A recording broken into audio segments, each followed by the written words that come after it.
Hi అండి. Welcome back to my channel my diaries. థంబ్‌నెయిల్‌లో already చూసేసారు కదా! సో, ఇవాల్టి స్పెషల్ వచ్చి కరివేపాకు పచ్చడి. ఫస్ట్ అయితే కడాయి పెట్టేసుకోవాలి.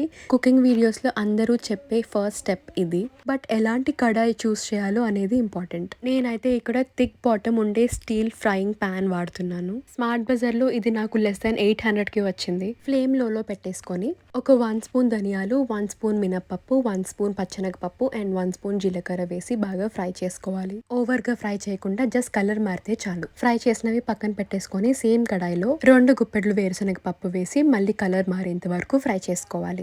ఇవి కూడా పక్కన పెట్టేసుకున్నాక లైఫ్ స్టైల్ చేంజెస్ లో భాగంగా రిఫైన్డ్ ఆయిల్ వాడకుండా గానుగ నుండి ఆడించిన ప్యూర్ వేరుశనగ నూనె వాడుతున్నాను. మీరు కూడా హెల్త్ గురించి ఆలోచించి ఒక స్టెప్ ముందుకు వేసి ఇలాంటి ప్యూర్ ఆయిల్స్ కుకింగ్ కి వాడాలి అని అనుకుంటే దీర్ఘాయుష్ న్యాచురల్స్ వాళ్ళని కాంటాక్ట్ అయితే చేసేయండి. ఈ ఫోటోని స్క్రీన్ షాట్ అయితే తీసేసుకోండి, ఎందుకంటే మీకు ఫ్యూచర్లో కావాలి అన్న యూజ్ అవుతుంది. ఒక 1 to 2 స్పూన్స్ ఆయిల్ వేసేసుకొని ఆయిల్ కొంచెం హీట్ అయ్యాక ఒక 8 నుండి 10 వరకు వాటర్లో వాష్ చేసిన ఎండు మిరపకాయలు వేయాలి. ఇందులోనే 2 గుప్పెట్లు కరివేపాకు వేయాలి.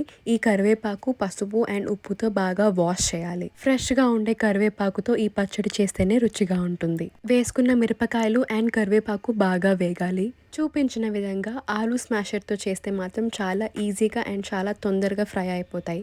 కరివేపాకు ఫ్లేవర్ ఎక్కువగా ఉంటే నచ్చదు అనుకున్న వాళ్ళు ఒక గుప్పెడు కరివేపాకు వేసుకోండి, బాగుంటుంది. ఫ్లేమ్ ఆఫ్ చేసుకున్నాక 1 స్పూన్ చాప్డ్ గార్లిక్ వేసుకోవాలి. అన్నీ చల్లారాక మీ స్పైస్కి తగ్గట్టు ఎండుమిరపకాయలు అటు ఇటు అడ్జస్ట్ చేసుకోండి. ఫైనల్గా ఒక 1 స్పూన్ చింతపండు పేస్ట్, సాల్ట్ అండ్ వాటర్ వేసుకొని చాలా మెత్తగా గ్రైండ్ చేసేసుకోవాలి.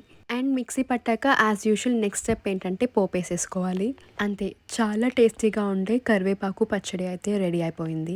దోశలోకి, ఇడ్లీలోకి, ఇడ్లీ పిండి అట్టులోకి, చపాతీలోకి చాలా అంటే చాలా బాగుంటుంది. అన్నంలోకి తినాలి అంటే అందులోనే కొన్ని ఎర్రగడ్డలు వేసుకుంటే ఇంకా చాలా బాగుంటుంది. మరి ఇంకెందుకు లేట్, సబ్స్క్రైబ్ చేసేసుకొని ట్రై చేసి కామెంట్ అయితే చేసేయండి. Thank you, bye, stay healthy, stay happy.